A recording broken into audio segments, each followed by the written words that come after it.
Sou assessora política do CICEJUF e esse é o nosso segundo podcast, Painel CICEJUF. E é bom lembrar que já está no ar o primeiro, podem consultar lá nas nossas redes, e que nós sempre vamos trazer aqui assuntos de temas relevantes, importantes, de interesse dos servidores e das servidoras do judiciário, do setor público, da população em geral. Hoje a gente vai trazer um tema polêmico, não é, companheiros? É um assunto que está afetando os servidores e as servidoras. Garanto que todo mundo vai ficar ligado nesse podcast, porque nós vamos discutir o orçamento do judiciário. E nele um processo importante, que é a nossa disputa, a disputa orçamentária na valorização da carreira dos servidores. E comigo, hoje, eu estou com um time de primeira, né?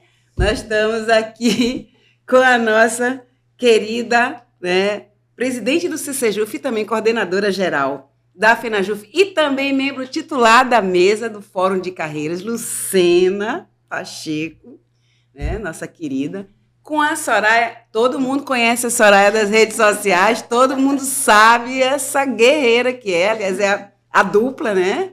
E a Soraya também, nossa diretora de comunicação do CICEJUF e também diretora da FENAJUF e também membro titular da mesa do Fórum de Carreiras.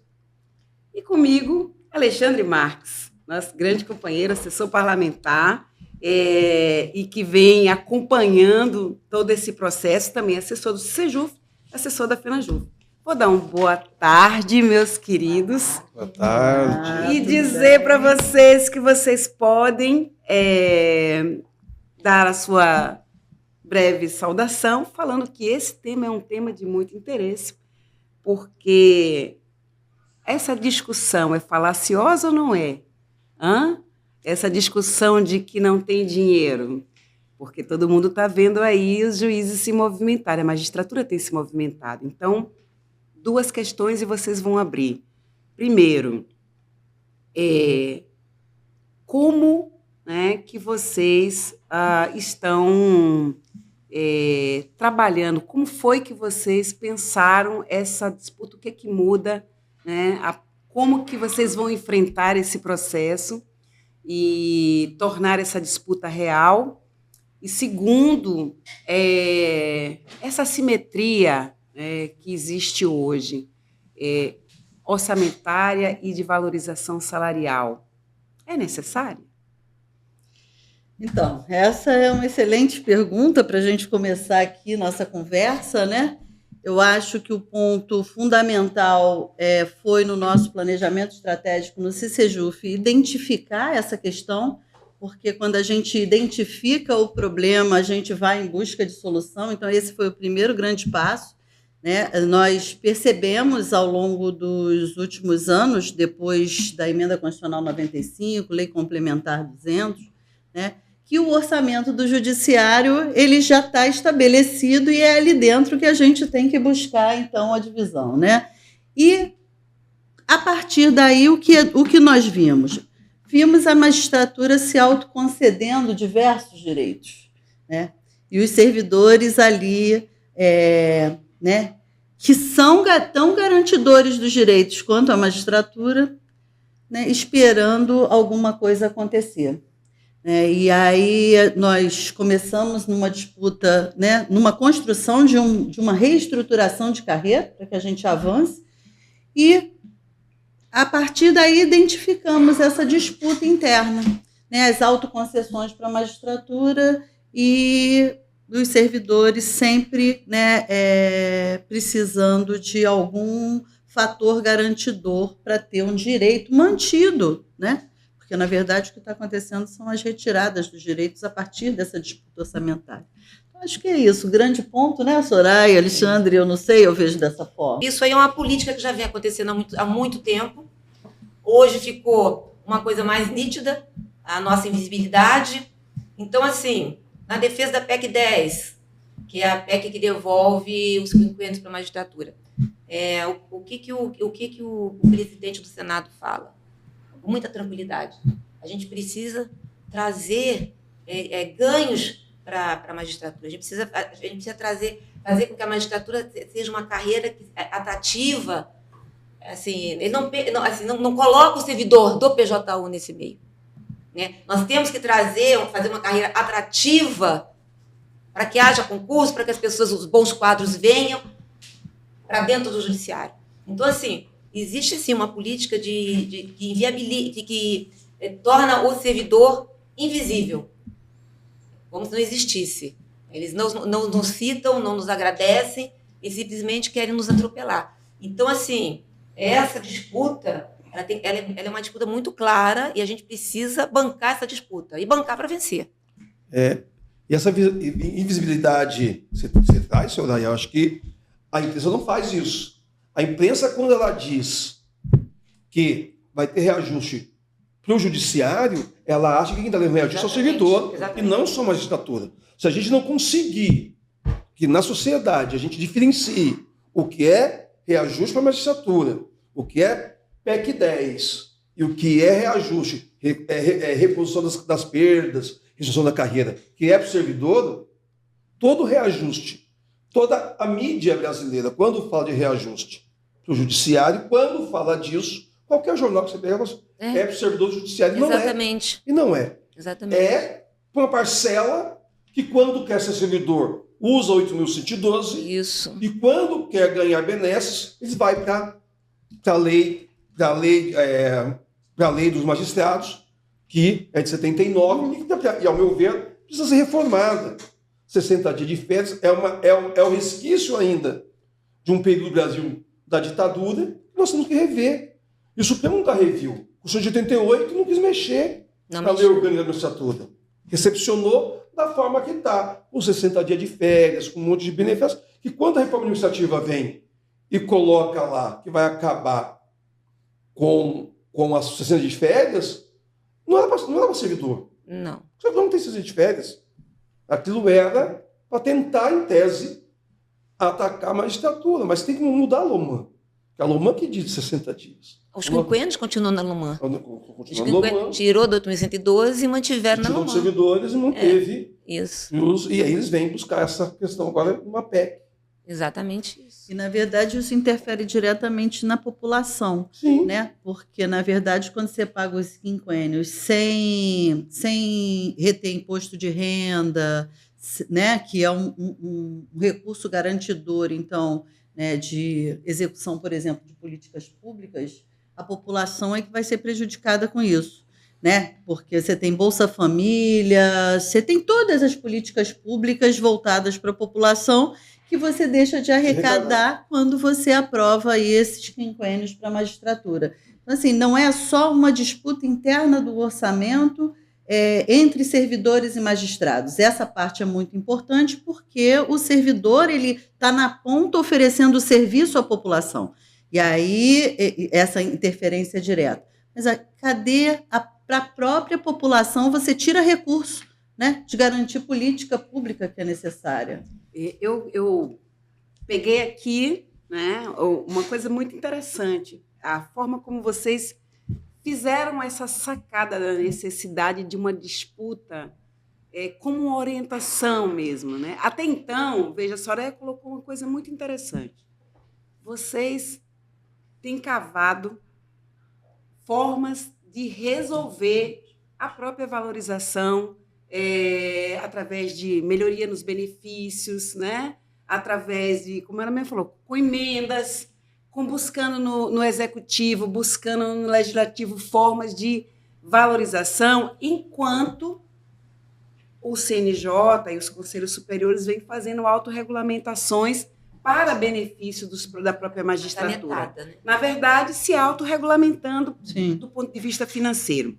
Levando em consideração que, diferente do executivo, que tem um orçamento que tem que abranger inúmeras carreiras, né? Milhões de servidores e servidoras, a disputa dos servidores é apenas com a magistratura. E uma coisa que o Alexandre depois vai me falar, mas ele me deu um alô assim, o Justiça e Número ele traz duas coisas muito interessantes. Primeiro, a robustez do trabalho dos servidores, através dos índices de produtividade e da própria relação, né, pessoal de quadros. Né? Então, a gente vê uma grande diferença.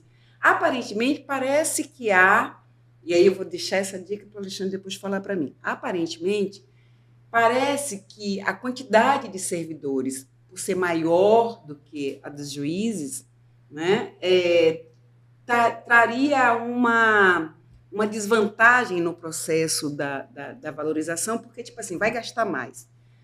Porém, eu entendo, primeiro, que os níveis prudenciais estão tranquilos do ponto de vista do orçamento. Há espaço para garantir mais, tanto é que a Soraya cita, mas a Lucena PEC 10, é a regulamentação agora da venda das férias. No sentido contrário, vocês têm aí uma dificuldade de receber, inclusive, os quintos vinculados à primeira parcela, tiveram que derrubar o veto, etc., e depois ainda não receberam. Não bastou lutar para derrubar. Não basta lutar. Então, para aprovar, para derrubar. O recurso que já é previsto até agora não está pago. Mesma coisa para auxílios em geral. Então, vamos segurando isso aí. A assimetria entre a rapidez como a magistratura se autorregulamenta do ponto de vista de benefícios e a grande dificuldade em ganhar o que é justo. Então, nós temos um problema de justiça orçamentária, né? Dentro da justiça.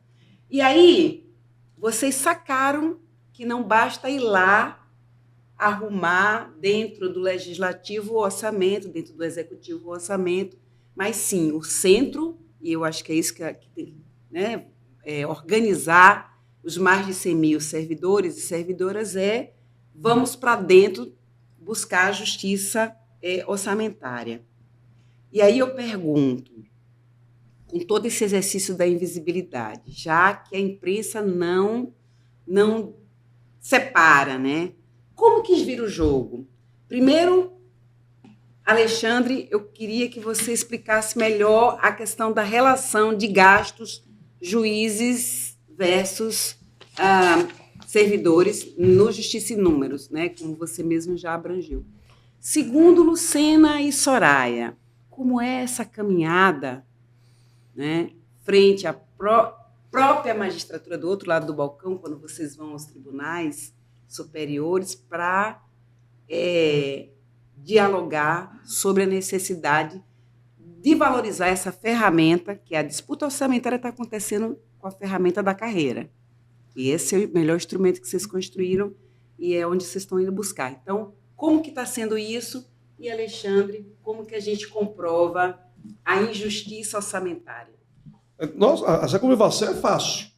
Saiu agora, semana passada, o Justiça e Números, e numa das páginas lá eles traz a relação, os gastos, assim.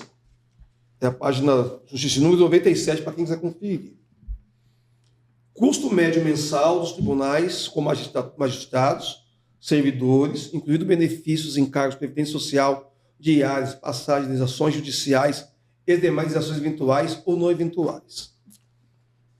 No mês, na Justiça do Trabalho, que é a maior justiça que nós temos, a diferença de gasto com o pessoal, com o servidor, com o magistrado, é de 103%. Segura esse a Justiça Federal, que isso aqui é em 23. Aqui na Justiça do Trabalho ainda não tinha o ATS, aprovado em janeiro desse ano. Que tem aí o ATS da Justiça do Trabalho. A Justiça Federal, que não é tão grande quanto a Justiça do Trabalho, a proporção da diferença do gasto de pessoal, que eu li anteriormente, entre os servidores e magistrados, 142%. Então, o orçamento da Justiça está sendo levado 142% para magistrado. Nos tribunais superiores, é pior. É maior relação. Servidores, a diferença de porcentagem de gasto pessoal nos primeiros períodos é de 195%. A única justiça que tem que a diferença salarial é melhor para os servidores, é 50% a mais para os servidores, é a justiça eleitoral. Por quê? Os gastos dos juízes não saem do Judiciário Federal, nem do orçamento, saem da Justiça Estatual e só uma verbinha de representação que é bem menor do que os vencimentos dos magistrados. Ele já recebe perto do teto, que é escalonado, o subsídio dos magistrados, que é 50% a menos. Então, a magistratura, o gasto da magistratura no serviço público, na Justiça Federal, é 50% a menos. Mas não porque se gasta menos, é porque o salário, o vencimento, subsídio do magistrado, desses juízes da Justiça Federal, é pago pela Justiça Estadual e uma representação. Os juízes estão, uma gratificação para estar no eleitoral, que paga, que é bem menor, que traz isso. Então, nós estamos numa disputa, isso aqui, e tudo isso, a maioria das vezes, não, todos esses ganhos da magistratura não passa pelo crivo do Poder Legislativo. Sim. Isso passa e só está na canetada do CNJ. E só para finalizar esse papo, o ministro Toffoli, ao discutir a questão do ATS, diz que o TCU não pode analisar a decisão do Supremo, do CNJ, que mexe com a carreira da magistratura. Então, nem o órgão competente de ver a legalidade daquilo ou não pode questionar essa questão. Interessante você trazer essa questão desses números, né? Porque você está falando de orçamento.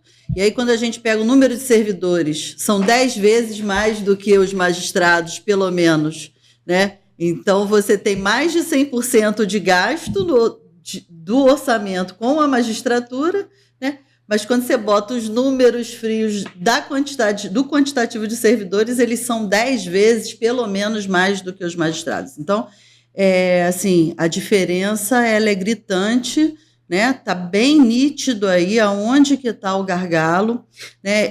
Você falou do CNJ, eu lembrei aqui do auxílio saúde, por exemplo.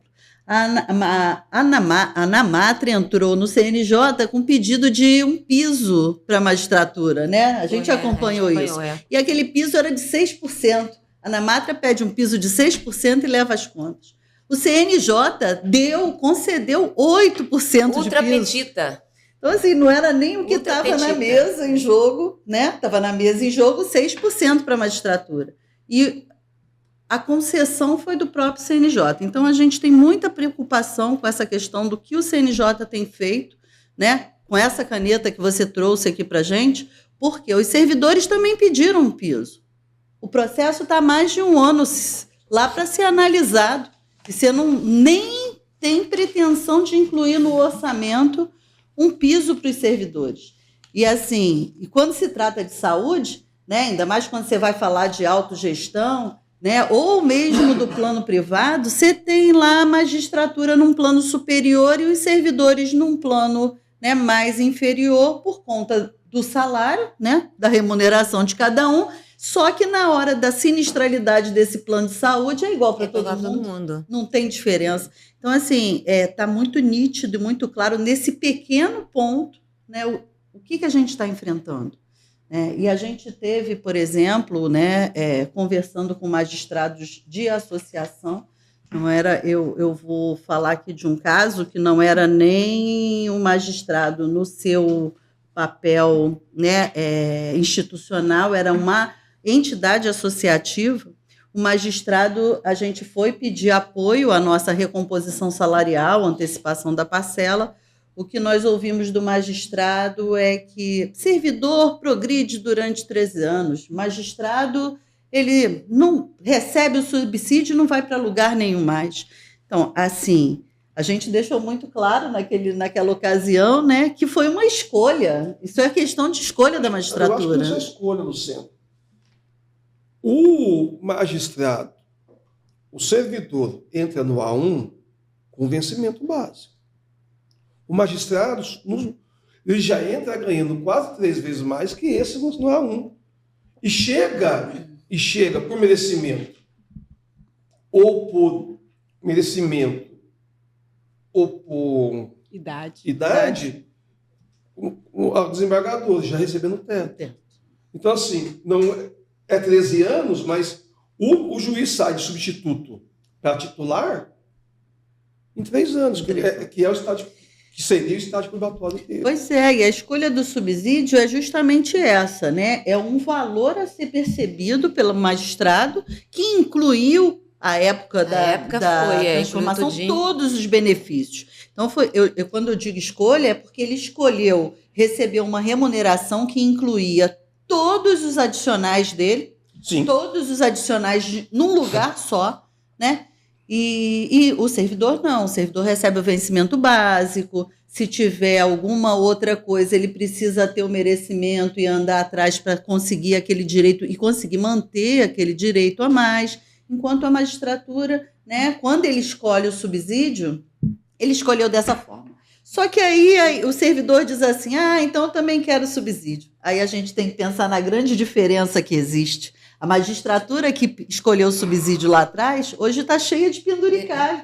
Eu queria janelar nisso.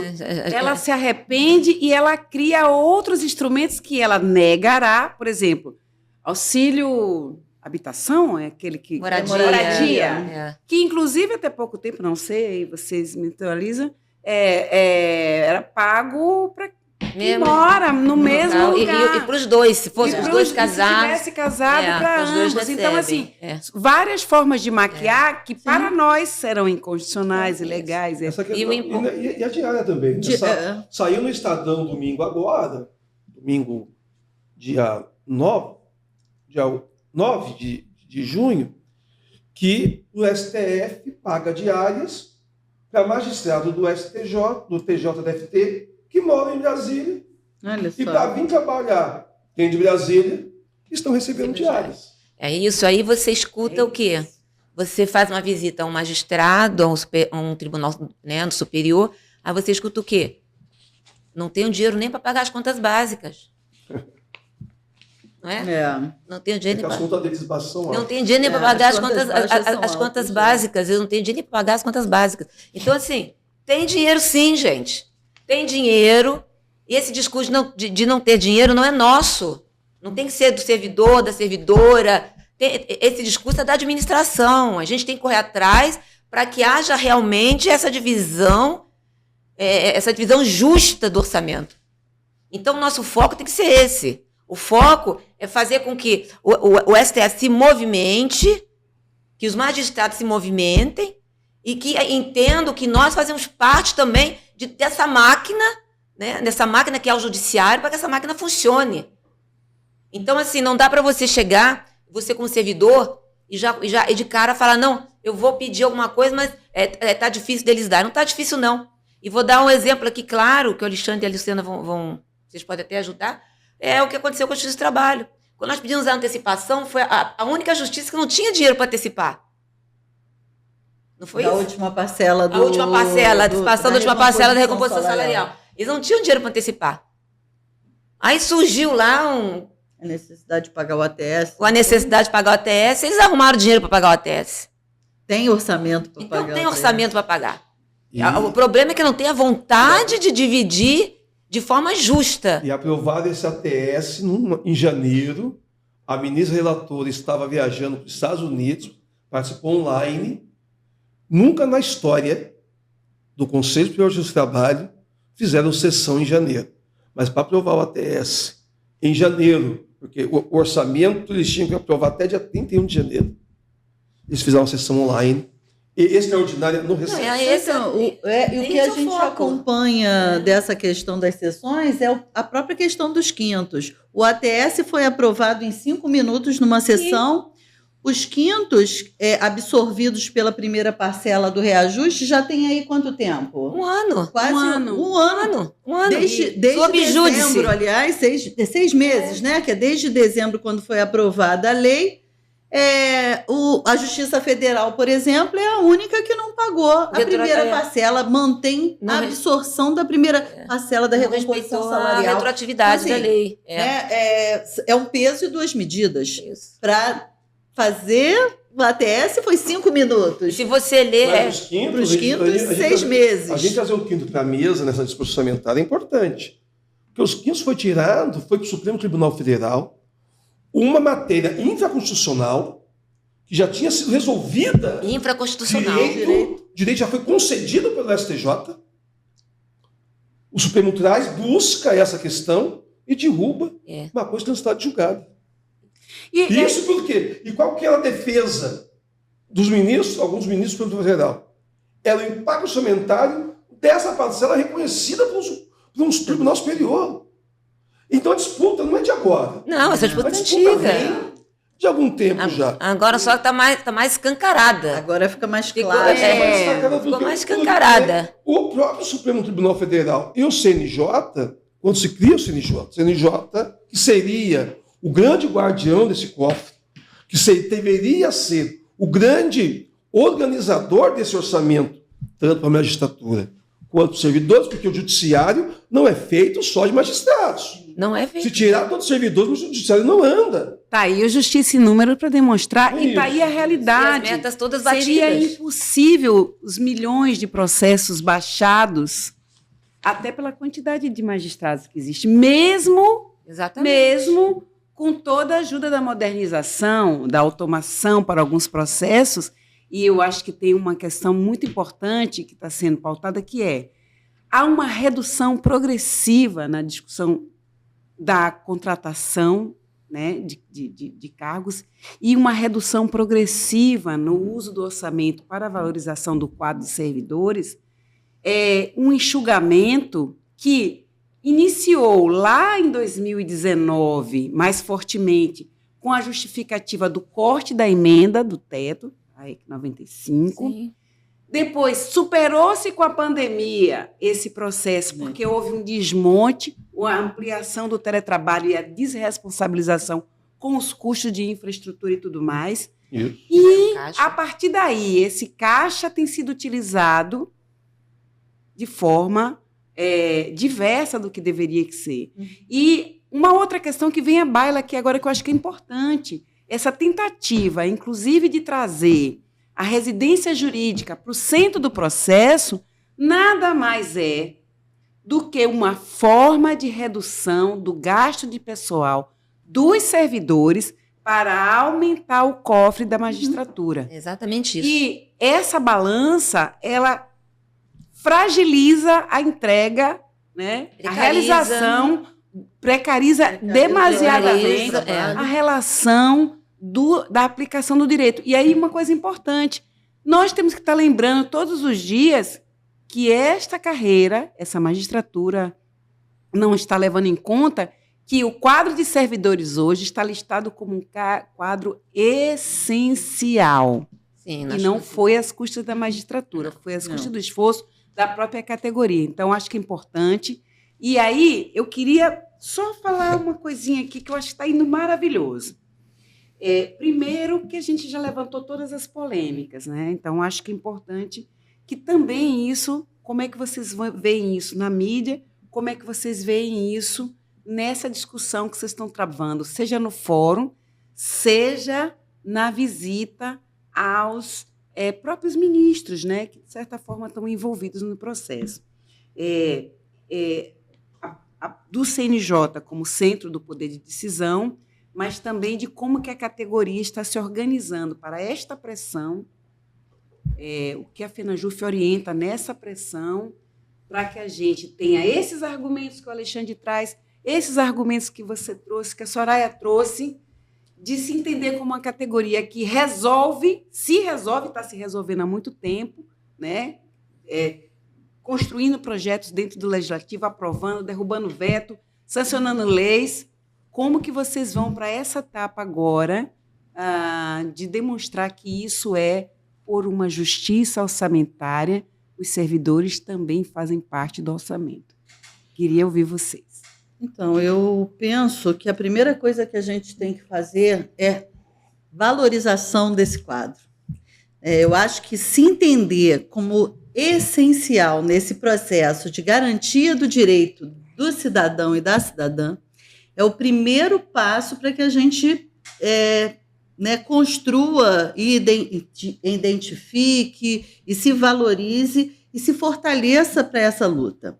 Né? Porque o que a gente tem hoje na carreira, a gente tem do Judiciário Federal, né, e do Ministério Público, que são, né, a nossa federação trata dos dois, tanto do MPU quanto do PJU.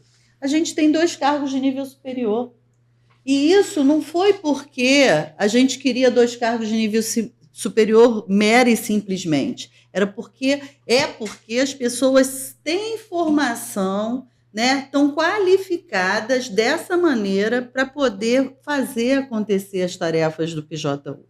Então, eu acho que a primeira coisa que a gente precisa é se fortalecer, se reconhecer como essencial, né, parar com essa história de achar que a magistratura faz tudo no judiciário, porque ela não faz se não tiver servidor, sozinha, nem com a inteligência artificial. Essa é a mais pura verdade. Né? Nem com inteligência artificial, nem com todo... Como é que é o nome desse chat? Chat GPT, para fazer sentença, para fazer despacho, nem com isso. Né? Se não tiver o servidor ali acompanhando, ele não ultrapassa nenhuma barreira, ele não garante direito de população nenhuma, não faz justiça, né? Não leva justiça à população. Então, e não é esperar que a magistratura reconheça isso. É a gente, enquanto servidor público, se reconhecer nesse campo. E aí a gente vai identificar todas essas diferenças, né, de salário e poder falar de igual para igual com a própria magistratura, né, sabendo o peso que a gente tem ali. A gente tem ido conversar com alguns desembargadores e ministros e conselheiros do CNJ. A gente ouviu de uma ministra, e foi muito importante, né, ouvir aquilo, que a gente tem uma carreira ultrapassada que precisa melhorar e o quanto esses servidores são importantes no fazer, né, do judiciário. E ela reconheceu que sem o servidor não há produção, né, para a área fim, não há produção. Né? Você tem isso do que ela viu no gabinete dela. Né? Então, experiência própria, né? Por experiência própria, isso. Valorizou todos os cargos, tem servidores no gabinete que fazem sentença para ela, que emitem, né, os despachos, que são técnicos, que são analistas, e, inclusive, não trazendo nenhuma diferenciação nessa execução. Isso foi muito importante a gente ouvir. Não é porque a gente queira saber da diferença que tem entre um e outro, porque, né, não é isso especificamente, mas é no valor de cada um e cada uma que está executando ali sua tarefa no judiciário. E foi importante também ouvir isso, né, dela, que excelente incentivo, né? Foi um grande incentivo, que a gente precisa fazer uma revolução na carreira, né, porque ela usou esse termo. Já falou uma revolução na carreira. Se avança a passos largos. Então a gente vê isso na magistratura, né? Agora, assim, dizer isso, né, e se propor a mudar também é um passo longo. Né? Não significam a mesma coisa, mas já é um incentivo, e um incentivo para que nós, né? Ouvir isso, pessoal, é importante para a gente, para que a gente vá à luta. Luciana, além disso, nós temos também hoje 2 tratamentos dentro dessa questão da magistratura com esse servidor que faz, né, o Poder Judiciário andar. A Vera diz, é só pegar aqui esses números, né, a produtividade de cada tribunal, de cada Justiça Federal, de cada Justiça do Trabalho, né, as metas sendo cumpridas a cada ano, e cada ano trazendo mais metas. Mas nós temos hoje 2 coisas que a gente tem que discutir também nessa disputa orçamentária. Você é liberada, quem paga o seu salário é o próprio sindicato, com a mensalidade dos servidores. Entendi. Da magistratura, quem paga é a União. Existe uma grande diferença. É uma grande diferença. A gente começou, esse embate já vem, né, de outras gestões, de outros sindicatos, mas, assim, essa disputa, a gente começou a deixar de ser invisível quando começou a agir de uma forma mais efetiva. Então, essa disputa ela começou a ficar mais clara para a própria magistratura, que até então ela achava que não havia essa disputa, quando nós começamos a procurar no legislativo. Então, a gente ia para a porta do Supremo, o Supremo não nos atendia. O que nós fizemos? Fomos para o Legislativo. No Legislativo, nós tivemos vitórias. Derrubamos 3 vetos presidenciais. Aprovamos 3 emendas, mais emendas, mas 3 projetos de lei com emenda. Aí começamos a sair um pouco da invisibilidade. E outro ponto importante que a gente tem como marco, né, de que nós partimos para essa disputa orçamentária, é justamente a apresentação do PL. Sim. Ali nós falamos, olha, nós existimos, estamos aqui. Exatamente. E aqui estão as nossas demandas. E são demandas, né? não são demandas só remuneratórias, né? São demandas de capacitação, sim. São demandas que melhoram resoluções, portarias. Então, assim, ali nós mostramos, olha, os invisíveis estão reclamando, né? Os invisíveis estão aparecendo. Eu queria falar um pouquinho sobre isso rapidinho para a gente já ir meio que fechando também. Esse papo está muito bom, né? Mas a gente ainda tem umas polêmicas. Primeiro é isso, sobre a questão dessa caminhada, né? Porque são tantas assimetrias, né, Alexandre? E aí, no meio disso, uma tentativa de simetria, o uso da simetria do CNJ com o Ministério Público, onde tem alguns aspectos da carreira que também os servidores gostariam de fazer simetria. Mas, assim, lembrar que nessa discussão orçamentária, né, isso perpassa o judiciário como um todo, inclusive o estadual, né? A gente tem um exemplo lá de Rondônia, que pagou salários, né, a mais de 1 milhão a 46 juízes em fevereiro desse ano. E tem essa questão da PEC do quinquênio que vocês estão enfrentando, né, que ela, inclusive, se opõe a esse debate, né? Então, perguntas assim, eu acho que está muito fantástico aqui que vocês estão trabalhando. Primeiro, como que vocês estão construindo essa solidez, né, numa cultura que o servidor ele passa a se sentir sujeito ativo da sua própria história, não mais esperando que os juízes decidam sobre eles. Então, essa coisa que é a coisa mais bonita, é quando a categoria se coloca em marcha como sujeita da sua própria história. Ela está traçando o seu caminho.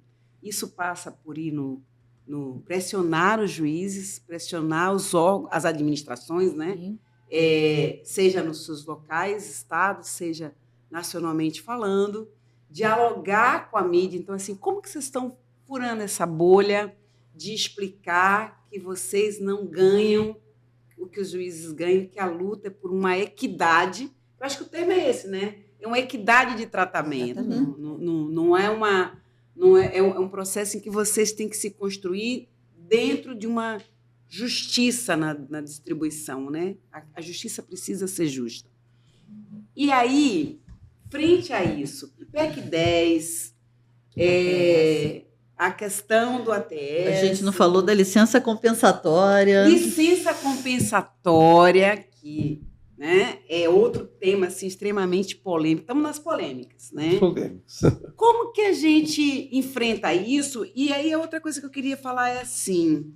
de que forma que nós podemos verificar que a federação está fazendo um contraponto a essa questão, né, seja do ponto de vista externo das mídias, mas também do ponto de vista interno, já que o campo de batalha é o Fórum Permanente de Carreiras, é o campo de batalha onde vocês estão travando essa disputa pela valorização da categoria e pela valorização salarial dessa categoria, né?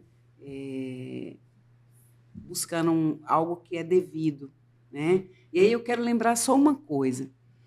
Em relação à valorização salarial e a outras questões, né, de valorização de capacitação e tal, o executivo, nas carreiras similares, vocês reconhecem ali, ciclo de gestão, Receita Federal, Polícia Federal, TCU e várias outras, está muito acima do que o Poder Judiciário. Quando vocês demandaram essa equiparação mínima, né, com o ciclo de gestão ou com a carreira da Receita, por exemplo, do ponto de vista não das bonificações, mas, né, do patamar ali, conhecimento básico e tal, vocês sentiram da parte da administração, tipo assim, não, estão pedindo muito, ou eles olham para o projeto, claro, né? Tipo, não faremos muito esforço, mas há um reconhecimento dessa necessidade de valorização? Pode ir. Pode ir. Olha só, assim, eles gostam, né, do projeto, elogiam o projeto. Até agora nada foi dito com relação ao impacto orçamentário, né, ou financeiro do projeto. Assim, a gente está fazendo o trabalho de formiguinha, está indo atrás, está fazendo o embate que precisa, a gente está fazendo a disputa até mesmo de narrativas, né? A gente tá na disputa das narrativas também. Então, assim, a gente tem certeza que está indo no caminho certo e de que a gente vai conseguir, sim, mostrar que nós temos espaço dentro do PJU. Né, Lu? O que você acha? Não, é isso.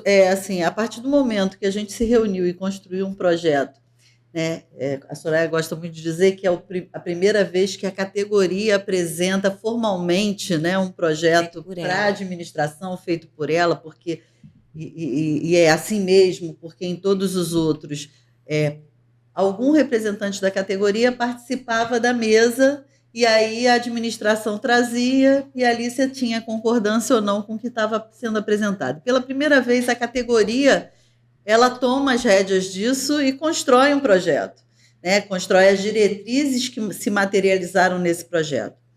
Então, assim, o que eu acho disso, né? Qual é o caminho da gente? É conhecer, ter informação, acumular isso, e aí, a partir daí, fazer o trabalho de convencimento e mostrar onde a gente tem que chegar.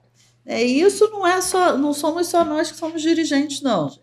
Eu acho que cada um, servidor e servidora, conhece o que tem ali, chega perto do colega, passa essa informação para o chefe, para o magistrado. As pessoas não gostam de dizer assim, o meu magistrado? Então vai lá no seu magistrado e conta para ele o que você espera. E é isso, a Soraya falou bem aqui, a preocupação não é com a remuneração só. Remuneração, ela vai comprovar a valorização, mas é com o processo de trabalho, como é que a gente se capacita para realizar o trabalho, quais são as metas que estão estabelecidas pelo próprio CNJ, né? E que a gente não conseguiu chegar e alcançar. A gente não faz um monte de coisa que está colocado lá. Uma coisa que me impressiona até hoje é o judiciário participar do Mercosul e a gente não ter um judiciário no Mercosul que funcione ativamente. Então, essas coisas precisam da gente ali, gente. E, para isso, a gente precisa conhecer, né? A federação apresentou um projeto, as diretrizes e uma minuta de anteprojeto lá no STF e no CNJ. Agora, a gente não tem que ficar arrumando pé para esse anteprojeto, não. A gente tem que dizer para eles que a gente quer uma reestruturação. A gente quer isso, a gente quer que reestruture, né? E a discussão ela vai seguir ao longo. Eu não tenho assim, a ilusão de que a gente conquiste imediatamente todos os nossos desejos, né? Mas é isso que a gente vai percorrer, e é isso que a gente vai dizer lá agora, é o que a gente está dizendo que a gente quer. A gente quer tudo, a gente não quer a metade, né? A gente não quer um terço, não quer uma metade, não quer nada fatiado, a gente quer tudo que está ali. A gente precisa, como a Vera trouxe, de uma remuneração próxima ao ciclo de gestão, carreira da Receita, porque o nosso fazer, a essencialidade da nossa atividade ela se equipare e se equivale lá àquelas carreiras. Né? A gente quer uma diminuição de diferença salarial entre os cargos, porque a gente vê efetivamente todo mundo realizando tarefas similares. Né? Hoje você tem, eu aprendi com a Vera essa parte do sombreamento, né? Você tem sombreamento na maioria dos fazeres. O que a gente quer com a reestruturação é melhorar, inclusive, isso para ter tarefas definidas para cada um.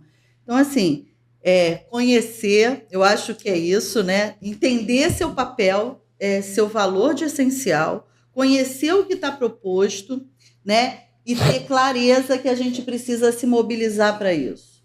Né? Essa mobilização, ela quer dizer isso. É ir lá, trabalhar em cada lugar, se precisar, se a entidade sindical chamar para alguma atividade, participar, porque a gente precisa mostrar essa unidade, mesmo que a gente não tenha. Alexandre, não é isso? A Associação de Magistrados tem quase 100% de filiados. Né? Dos servidores nos sindicatos, a gente precisa ficar dizendo que tem que filiar para a gente demonstrar unidade, e a pessoa de sindicato para quê? Sindicato é para isso. Sindicato é para fazer essa luta. Né? Eu acho eles que se assustaram, viu? Acho que dinheiro tem, né? Nós temos dinheiro no Poder Judiciário. Nós temos orçamento não robusto, mas que cabe à divisão. Mas só que se a gente não frear o CNJ de alguma forma, ou nós atuando no Congresso Nacional, para ter um controle desse orçamento. Porque, assim, o que foi decidido no CNJ em 23, que é aquela fala da simetria entre magistrado e Ministério Público, que, ao meu ver, uma tese inconstitucional. Porque a letra da Constituição diz o seguinte: artigo 129 da Constituição, parágrafo 4º. Aplica-se ao Ministério Público no que couber o disposto no artigo 93. O artigo 93 traz o seguinte: fala do Poder Judiciário, né? Dos seus vencimentos, do seu subsídio. Portanto, não há na Constituição Federal normas que o artigo 93 portanto, a norma do artigo 93 se aplica ao Ministério Público por força do parágrafo 4 do artigo 129, mas não há norma constitucional que faça o caminho inverso, aplicando as disposições do Ministério Público aos magistrados. Então, o CNJ, extrapetito, anticonstitucional, está dando direitos aos magistrados sem poder evitar, porque interpreta a Constituição ao seu benefício para ter esse orçamento. Porque para todo esse projeto que a gente quer buscar, que a gente vai buscar, nós precisamos que os servidores sejam objeto e parte desse orçamento. Sim. Parte desse orçamento para que eles possam ser não só vistos como invisíveis, como a senhora falou, mas ser valorizados. Os técnicos que fazem sombreamento com outras carreiras do Poder do Judiciário. Os analistas também que estão aquém dos cargos do Executivo. Para isso nós precisamos fazer esse enfrentamento, seja no Poder Judiciário, no Supremo Tribunal Federal, com alguma ADI, é importante a confederação, ou a gente ir no Congresso Nacional, propor uma legislação onde limita o CNJ a mandar todos esses reajustes de benefícios, tem que passar pelo crivo do Legislativo. Poder Judiciário. Legislativo. E outra coisa importante também é que nós não temos assento nos conselhos. Também. E nós tentamos fazer, e o que acontece? O próprio Supremo ligou para a deputada, ou o deputado que ia emendar para nós, né, pedindo para não fazer. Então, assim, nem assento eles nos dão, né? Eles são responsáveis por cerca de 120 mil famílias, como nós somos. Nem assento eles não dão, para poder debater esse orçamento. É uma coisa interessante, sim. Primeiro, é o poder, que eu diria, mais conservador, mais autoritário. E mais assediador. Vou longe. Nós temos. A estrutura esse é tema de outro podcast, que é essa estrutura conservadora, autoritária e institucionalmente assediadora que o judiciário tem. Mas o que eu queria dizer, assim, fechando com vocês, que foi maravilhosa essa conversa, mas a gente vai guardar algumas... Fazer a segunda parte. Para uma outra parte 2. Primeiro é quem fiscaliza e quem analisa as decisões do CNJ, né? Ninguém. Então, em tese seria o Supremo. Mas sendo presidente, o Supremo é o poder.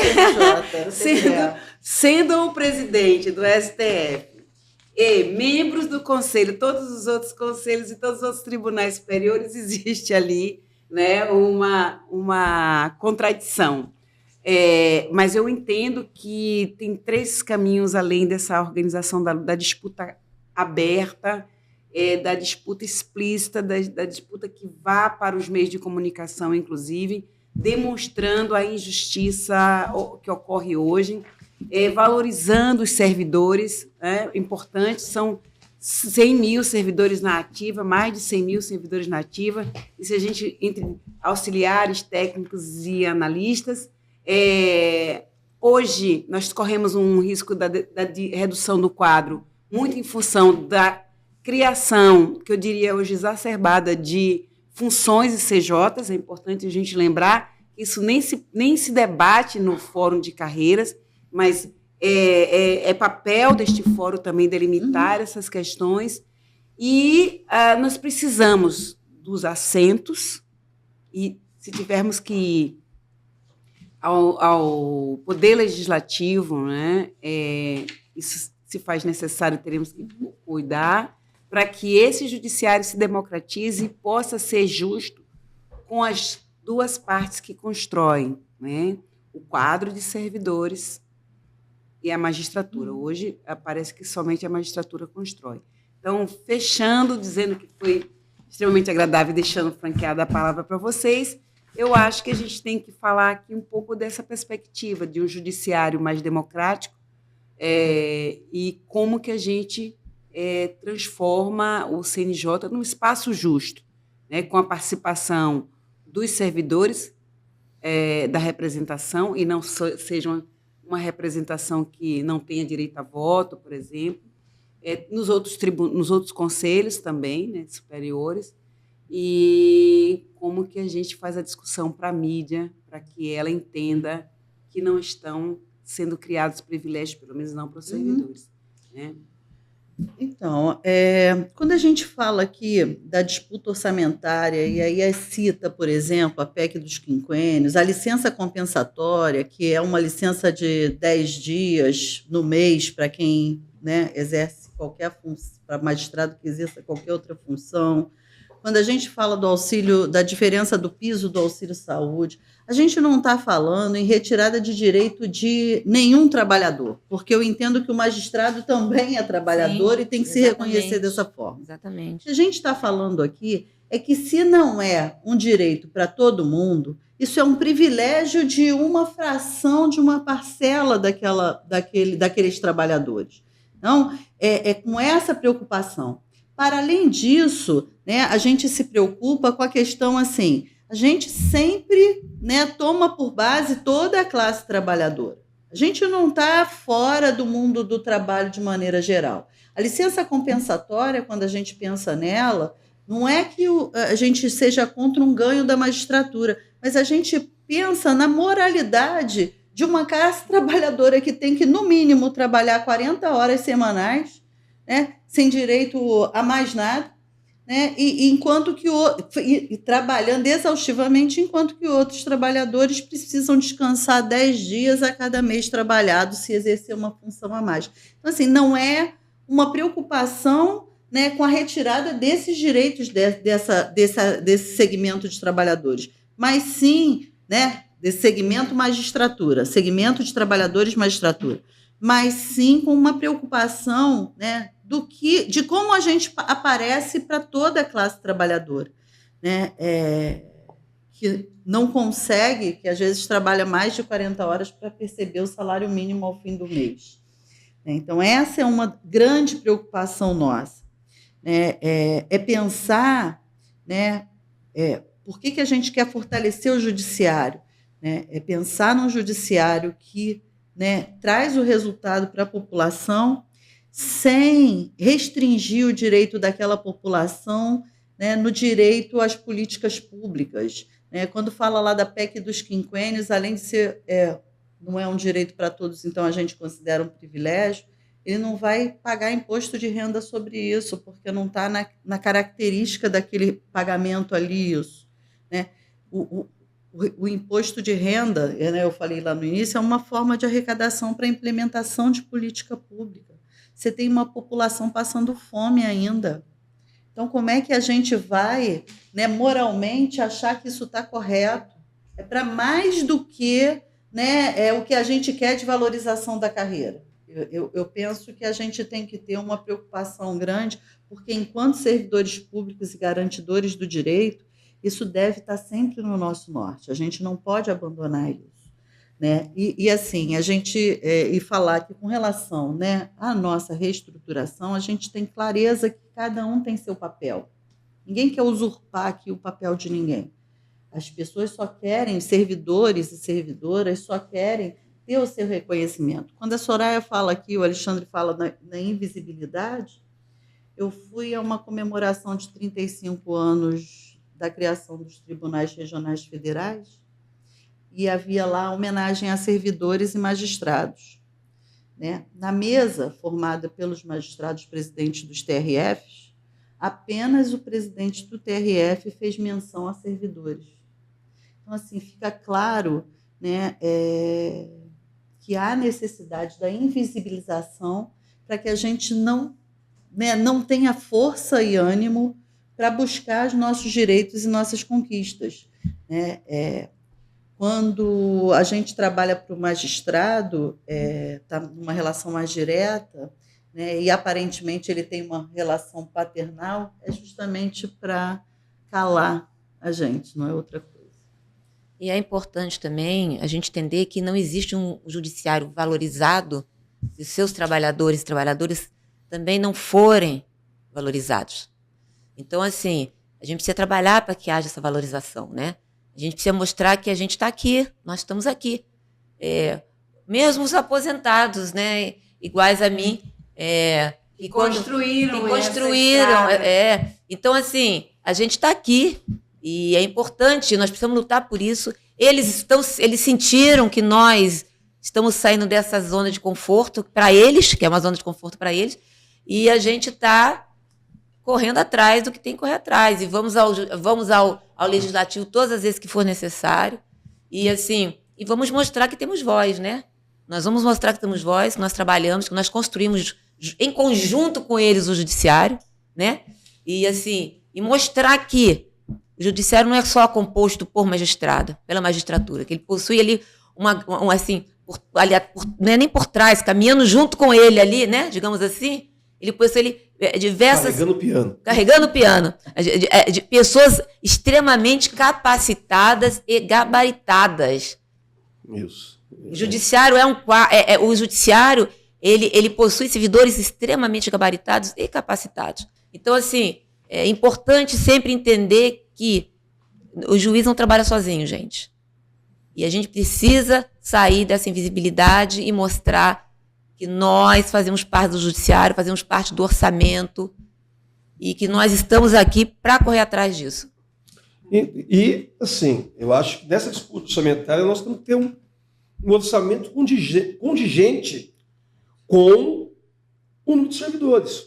Quando a Luciana fala, nós temos que... Quando a Luciana Soraya fala que o judiciário não é feito de magistrado, na justiça do trabalho, onde o orçamento de pessoal é 103 a mais gasto com a magistratura, aí você vai lá no Justiça de Número, página 68. Na Justiça do Trabalho, nós temos 3.475 magistrados para 39.530 servidores. 10 vezes. Esse orçamento tem que ser diferenciado. Quem tem que ter mais orçamento? É os servidores. A proporção do orçamento tem que ser ao contrário.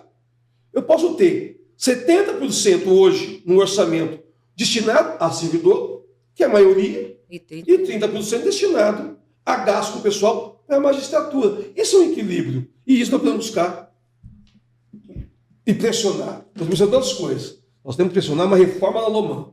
A Loman precisa ser reformada. Isso também acho. Sim, também. A Loman precisa ser reformada. É um foco. Reformando a Loman, nós precisamos ter um orçamento para a magistratura com gente que ela tem que ter hoje. Mas a gente não quer tirar nenhum direito da magistratura. Sim. Mas também não podemos, para manter direito da magistratura, esmagar o salário, achatar o salário dos servidores e servidoras do Poder Judiciário. E aí a gente democratiza. Democratiza. Isso que a gente busca. Gente, então, nós chegamos ao fim do nosso... Tinha mais coisa para a gente falar. Sim, voltaremos.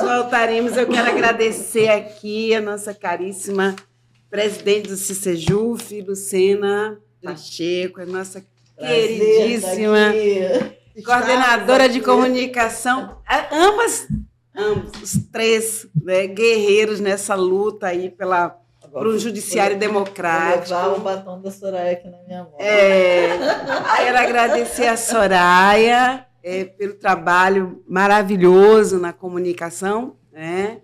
Quero agradecer aqui ao Alexandre, três pessoas com quem eu tenho muito prazer em dialogar sobre esse processo da reestruturação, da valorização da carreira e dessa disputa orçamentária. O CICEJUF protagonizou esse processo, muito bem lembrado, na discussão do planejamento estratégico do ano de 2023. Em janeiro de 2023, ele diz: temos que pautar a política nacional, a disputa orçamentária. E isso chegou onde chegou agora. Qual foi a nossa frase? Na primeira vez que a gente botou a faixa lá na porta do tribunal, qual foi a faixa? Qual é a frase? Você lembra? Somos servidores também são parte do orçamento. Parte do orçamento. Fazemos parte do orçamento. Chegamos ao fim. Além de agradecer a vocês, peço a todos e todas que assistam, compartilhem, comentem no nosso podcast. Aguardem o próximo, mês que vem. Todos os meses nós teremos aqui pautas muito interessantes. E agradecer a Thaís Fatioli, Patrícia Klein, que estão aqui também na nossa produção. E, não estando aqui, mas também participando, Dani Maia. Um abraço. E vamos à luta, gente.